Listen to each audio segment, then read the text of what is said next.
It's been a minute since I built this gargantuan, supposedly perfect forever home for my Rainbow Boa Lola. Well over 600 days at this point, and while encountering a few problems, by now things have mostly been ironed out. Mostly. But still, I want to run through what worked, what didn't, and why I might end up redoing the whole thing. Let's start about a year ago. You know, they say the bigger the project, the more points of failure there are. And this giant 6-foot wide paludarium has been quite a big project. Surprisingly, most of the things in this build has turned out according to plan. Though I did spend quite a long time planning this thing out, so I guess that shouldn't come as too much of a surprise. However, not everything on this build has been perfect, and now that I've been living with it for about 8 months, I want to kind of address some of its shortcomings.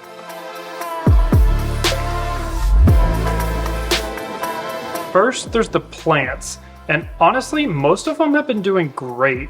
This one right here has been doing a little too well. As you can see, I've been having to constantly prune it and snip off some of the leaves. But the pothos finally rooted in. It's starting to go down the waterfall, and you could kind of see the water dripping off of it right here, which is really cool. This guy over here has done super well. I really like the purple underside of it. It just brings a pop of color into the vivarium. But then there's the umbrella plant. Now, I really liked the look of the umbrella plant, and I think it started off well, but it hasn't been doing so hot. And I know exactly why. It's underneath this giant log or giant piece of wood that's kind of blocking the light. As a result, the plant is starting to wilt, and piece by piece, parts of the plant just aren't making it, unfortunately. And because of that, I'm going to go to the reptile show downtown this weekend and pick up any plants and supplies that I think I might need or might like to have for this build. You know, some that might work better.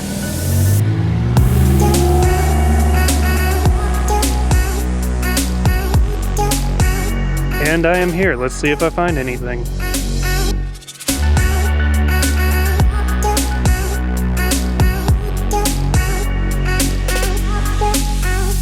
The other plant that's not doing so hot is this bromeliad way over here. And I say it's not doing that hot, but it's actually not doing bad. It's just the tips of the leaves that get underneath the heater over here, they kind of get burnt off. But the back of it is doing well, and it's actually growing up. I just have to trim off the little burnt pieces every now and then. And the worst part is kind of the bloom in the middle. That beautiful pink flower kind of dried up, and eventually I had to cut it off because it was just dead. But the plant itself isn't dying, and it's doing pretty well.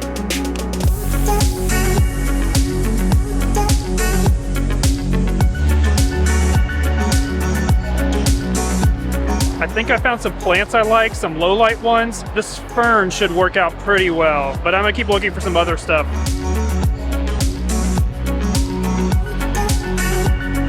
Now, the biggest issue I had by far was the fish, and I mean, to be honest, it was a little bit of a downer. I got my fish from 2 different shops, and most of the ones I got from the fish gallery, they didn't make it, sadly. But I don't necessarily blame the shop because these things can happen, but I just don't think the batch I got were all of that healthy from what I could tell in my observations. So after watching them for a bit, I actually decided to drain all the water from the paludarium. And then I put them into a quarantine tank, which was actually just right there in the room. It wasn't the prettiest solution, it was just a 10-gallon tank that I had at the time, but at least I could watch them and keep a better eye on them. I could take any actions that I felt were necessary a little bit more easily, and they were just a little bit easier to keep an eye on from there. And while losing those fish really did suck, I still wanted to replace them, so when all the signs were clear, I went ahead and did that, but this time I got all the fish from the same shop. Specifically, I got them from the shop whose fish didn't seem to give me any issues the first time. And I haven't had a problem since then. I haven't lost anything, and it's been over 6 months.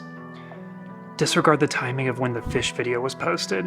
I've been a little bit behind on these videos, so it was actually filmed a while back. But with that being said, I'm really happy with the batch I have now, and they've been great. The biggest fish I have currently is the dwarf gourami, which is a whopping like 2.5 inches, but it's a small amount of water. It's only about 21 gallons, so I have to keep the fish small for these. The gourami is beautiful, and I would love to have more of them, but unless you have a bigger tank, they can be a little aggressive toward one another, so it's best to just keep with one for now. Other than that, I just got 3 green tiger barbs. Now, they're full grown, so they do look a little bit bigger. They're definitely my chunkiest fish, but they're super active. They swim all around, and they're really fun to watch in this tank.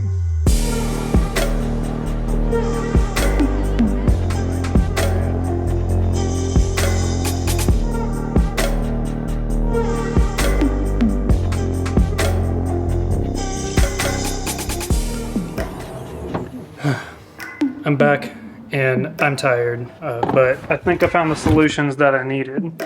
So I need to just take out Lola first before I start doing stuff.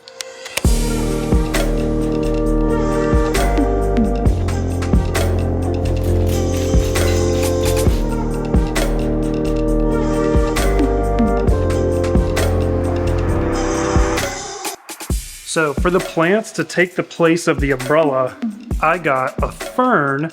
I think it's a rabbit's foot fern. So it should do much better with low light. Generally ferns do. I just have to be careful that it doesn't take over the entire enclosure. And then I got another one of these guys because I think they do well with low light, and the 2 I have are doing well. But before I plant them, which I'm going to do momentarily because Lola's in the bucket, I'm going to hose off the soil and hose off the roots of these plants because there might be hitchhikers. You never know. It's better to be safe than sorry.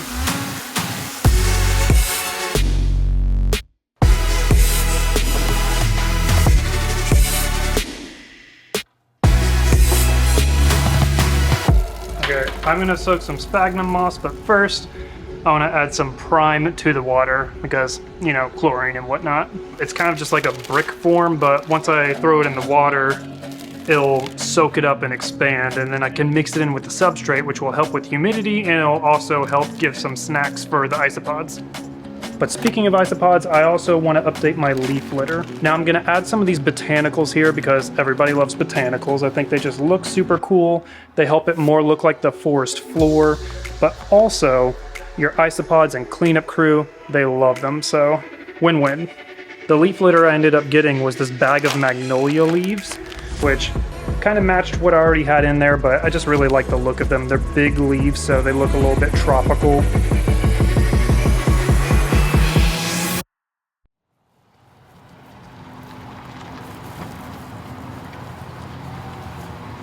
So it looks like I have a few more shots of replanting the umbrella plant and then clean up.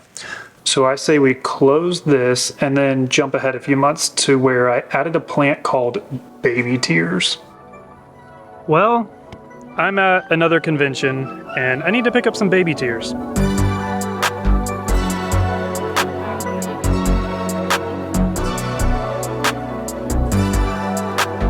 Well, I'm back and I got my baby tears all rinsed off, the roots all bare and whatnot.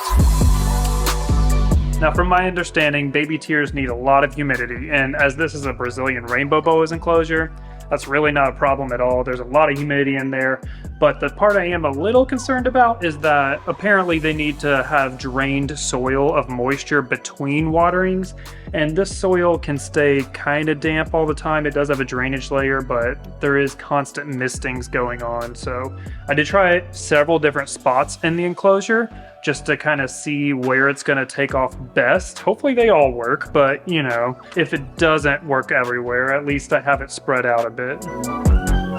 So looking at it now with the baby tears, I really like how it's turning out. I almost wish I would have gotten another pot of them because it is a really cool forest floor kind of vibe going on. Oh, and that fern I planted a couple months ago is doing great so far, but I'm just keeping an eye on everything. Sorry, ADHD. Moving on. Sometime after this, I actually put some more plants in the water area. I made a short about it a while back, but the TLDR is that terrestrial plants actually do a better job of filtering waste from water than aquatic plants do. So I planted this elephant ear in the water, as well as some of this moss on the waterfall that is still from my Retix vivarium. Don't worry, he won't miss it. I'm sure you've been able to pick up a theme here. Managing an ecosystem, whether it's saltwater aquariums or a big vivarium like this, requires tinkering. Every few months, I'm trying something new or tweaking something. But I'm sure you're wondering, what about daily maintenance?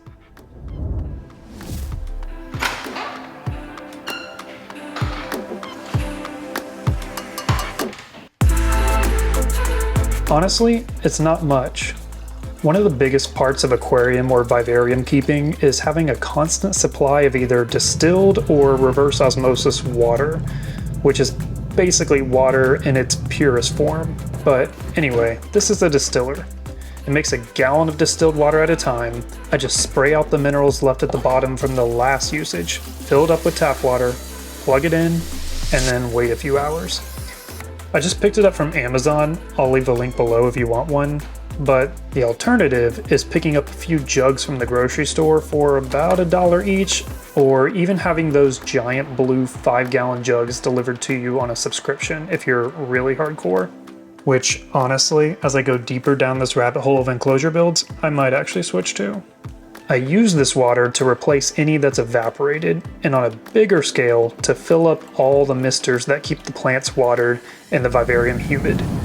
Which means that Lola's tank actually goes through much more water than your typical setup might if you're trying to gauge this for yourself. I keep an eye on these levels on a semi-daily basis, filling them up when the misters get low, and then other than that, the misters kind of just do their thing. These Reptizoo ones I found make a super fine mist without having to set up a whole Mist King system, which I might also eventually switch to. But now you might be also wondering, where does all this water go?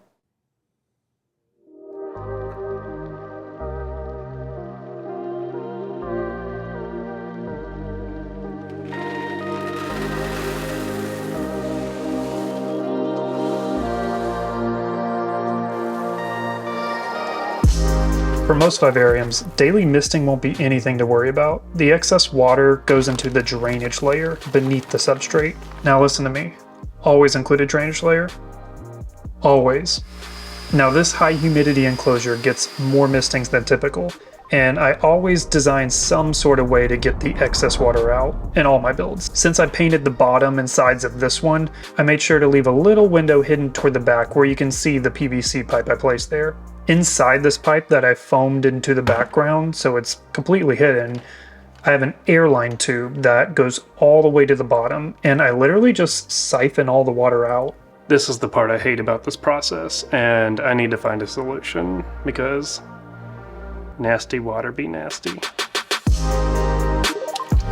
Once it's draining into the bucket, I just leave it for a while and forget to set a timer, so I inevitably freak out when I come back to it about to overflow all over the floor.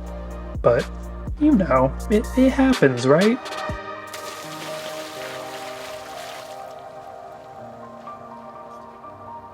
But why? Why though? If this build only requires water fills and the occasional plant management, why did I say I might redo the entire build? And the answer is structural.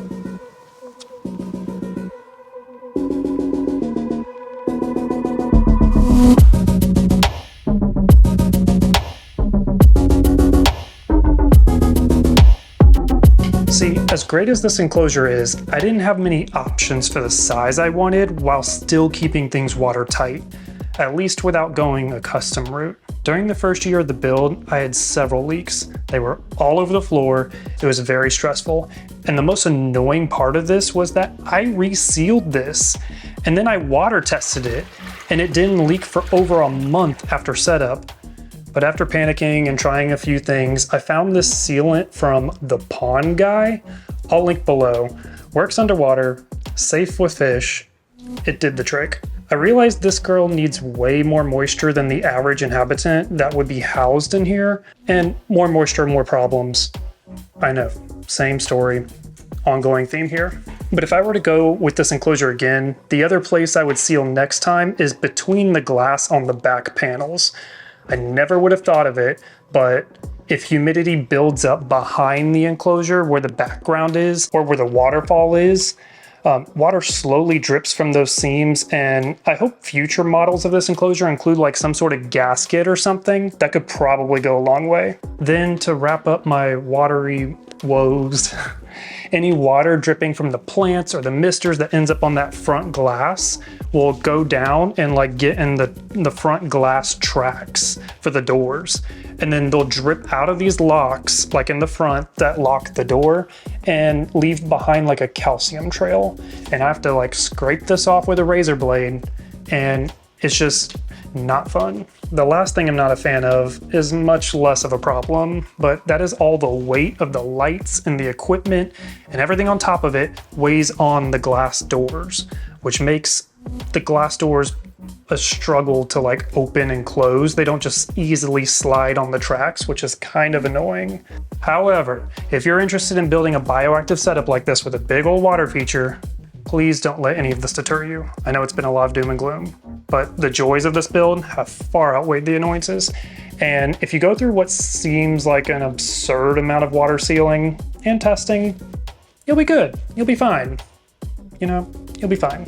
As for my next giant build, I think I might go the custom route and possibly even bigger, like a foot taller, but we'll have to see. Peace. By the way, something that's interesting is 2 of my 3 tiger barbs had a baby, but just one baby, and it's not green like the other 3 green tiger barbs. It's like a regular striped one, which is not fish expert, but I thought that was odd.